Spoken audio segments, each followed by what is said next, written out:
Gunther's a troll, Punk does Steiner Math, that's one for the old boys, and the mystery figure is finally revealed.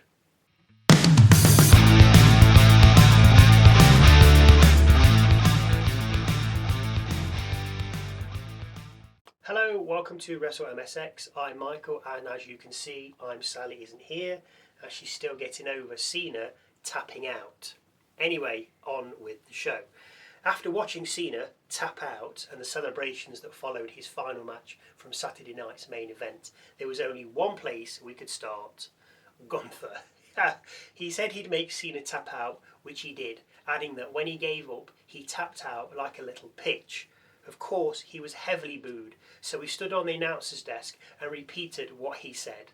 We then followed him back up the rampway, through Gorilla, and then backstage. R-Truth called Gunther trash. Adam Pearce told him to go and that he'd done for the night, with us then following the ring general to his car. When he got there, AJ Styles was waiting, but said nothing and allowed Gunther to get in his car and head off. Before Gunther left low, he dropped his window, did this, and then drove off into the night. Very funny, I did enjoy that. The Usos versus the New Day is the first match of the night. Woods picks up a 2 count after a leg drop on the apron, with Waller then getting in a cheap shot as Jay hung through the ropes. The New Day then controlled things until Big Jim entered the ring, but he hadn't reckoned on Waller getting involved, who turned things back in the New Day's favour. Kofi then crotched himself on the ring post, which allowed Jimmy to tag Jay back in, who landed a crossbody to Woods from the top rope and covered for 2.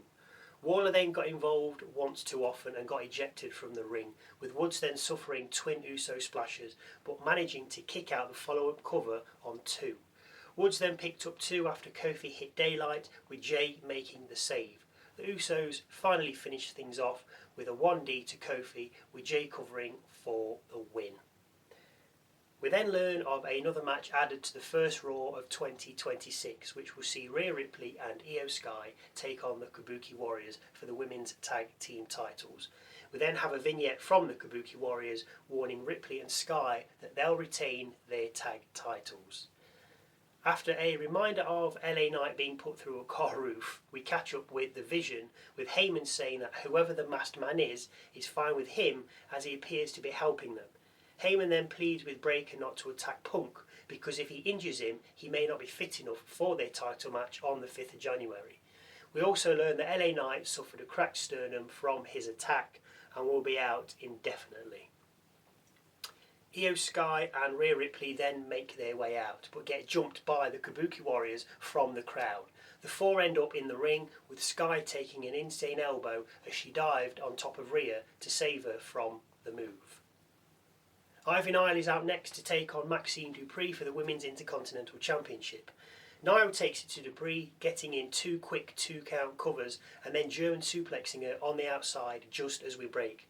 Dupri hulks up when we come back and gets a 2 off a bridging fisherman suplex, with the pair then exchanging powerbombs. Dupri comes out on top in the end by making Nile tap out to the ankle lock. Of course she does. Backstage, we see Javon Evans talking to Adam Pearce when they're interrupted by El Grande Americano and co. Glad to see them back. Grande says something in Spanish to Adam Pearce, with the outcome being that Evans will face Rayo next week on Raw, and like me, I'm sure you cannot wait to see that one. CM Punk heads out next, telling Breakker he can't handle 2025 Punk, never mind wanting 2011 Punk. He reminds Breakker that even though he got the cover on Punk in War Games, he had a lot of help, namely Lesnar and the mysterious masked man. Punk tells Bron not to mention his wife's name again, adding he doesn't have the heart to carry the title. Punk tells Breakker to bring the Vision, his father and uncle, to Brooklyn because he's going to need all the help he can get. He finishes off by saying that Steiner Math equals 1, 2, 3. He wins, Breakker loses. Backstage, we see Raquel Rodriguez decline Liv Morgan and Roxanne Perez's support from ringside, saying she can take Stephanie and handle her all on her own, which leads us nicely to our next match: Stephanie Vaquer versus Raquel Rodriguez for the Women's World Championship. Rodriguez catches Vaquer from a crossbody attempt, then drops her and covers for 2 just as we break. A powerbomb gives Rodriguez a 2 count, with the crowd noticeably quiet, until we get, of course, a devil's kiss. Vaquer follows up with a Meteora, but Rodriguez answers with a clothesline. The fight then ends up outside, and after Vaquer throws Rodriguez into the ring post, Nikki Bella appears from Timekeepers and attacks both competitors before getting in the ring with Vaquer and taking her out with a Rack Attack 2.0. Backstage, we see Adam Pearce asking Paul Heyman who's under the mask. Heyman says Seth, then Becky Lynch and Nick Aldis, but ultimately he doesn't know. He probably does. Heyman then heads off, with Ripley then coming over and demanding Oscar. Pearce says she can have her next week. We also see CM Punk telling Rey Mysterio he has his back later when he faces off against Logan Paul. We then see Jackie Redmond ask AJ Styles and Dragon Lee about seeing the Usos from earlier, with Styles saying, as amazing as they were, they are the tag champs and are ready to defend their titles. They then head off to find Adam Pearce, with Nikki Bella then coming into shot. She's not sorry for what she did, then says she's a legend and that Vaquer Rodriguez should be shining her boots. Another women's WrestleMania vignette drops, this time from Liv Morgan's point of view. She says she's back and the games are about to get messy. We then see Bayley congratulating Maxxine Dupri on defending her title before Lyra Valkyria makes an entrance and asks Bayley how she's feeling after losing on Saturday night's main event. Bayley is starting to doubt herself, but Lyra provokes her, which brings Bayley round and gets her psyched up for her match with Perez next week. Last match of the night, Rey Mysterio versus Logan Paul. Heyman with Paul. Of course, Paul dominates to begin with, catching Rey from a crossbody and then hitting a rolling senton. Paul follows up with a springboard moonsault, but Rey gets his knees up, which turns the tide for a second. We come back from the break with Rey bringing Paul down from the top rope with a hurricanrana and then covering for 2, with the pair then exchanging blows in the middle of the ring. We see 2 of the 3 amigos from Paul before Rey lands a sunset flip powerbomb from the top rope. Just as Rey begins to take control, out come the Brothers Grimm, but Punk heads out and takes a chair to the pair, putting a stop to whatever was about to go down. Back in the ring, Rey picks up a 2 count from a crucifix pin, with Paul then countering hurricanrana and asking Heyman for his brass knuckles. Heyman obliges, but as he's about to land the hit, Rey trips him and sets him up for the 619. Mysterio lands it, causing Paul to drop the knuckles, which Rey then spots. As he's about to retrieve them from the apron though, he's stomped by the mystery figure, which then allows Paul to land his superstar splash and cover for the 1, 2, 3. After the match, Paul and the mysterious figure stare at one another, with neither making a move. That is until CM Punk heads out with chair in hand, scaring the pair away. The mystery figure then heads up into the crowd, turns around and unmasks himself. Now I know these rumours have been flying around, and it is true, but if you've not heard, it's none other than Austin Theory, with a new haircut. Punk starts shouting at Theory from the ring, but isn't aware that Breakker's behind him. Punk turns into a spear, with Breakker then picking up the title, telling him not to speak about his family ever again, and then raises the title skyward as Raw goes off the air. Now usually Sally and myself spitball about what's happened, but as you can see, she's still getting over Cena's loss and retirement. It is Theory.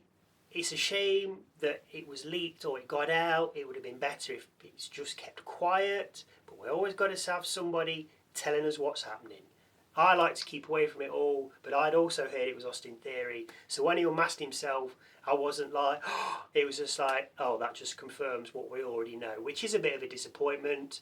The question is he with Heyman? Is he not with Heyman? Is he doing his own thing and trying to worm his way into the vision? Or does Heyman already know and he's like, yeah, you do this, pretend you're Seth, even though everybody knows you're not, and then you're in. So that part's still interesting. He's either with Heyman or he's trying to get in with Heyman. So that's what I'm looking forward to. But anyway, now for Michael's moment of the night. Could be a match, a line, a look, a promo, something funny, interesting, quirky, different, just something that catches my eye. Obviously it has to wait till the end, because if I do it halfway through and it's something that happens at the end, it's kind of a spoiler.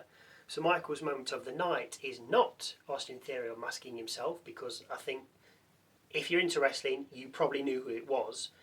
It was an early one, but it was Gunther doing "You Can't See Me" to Styles as he drove off.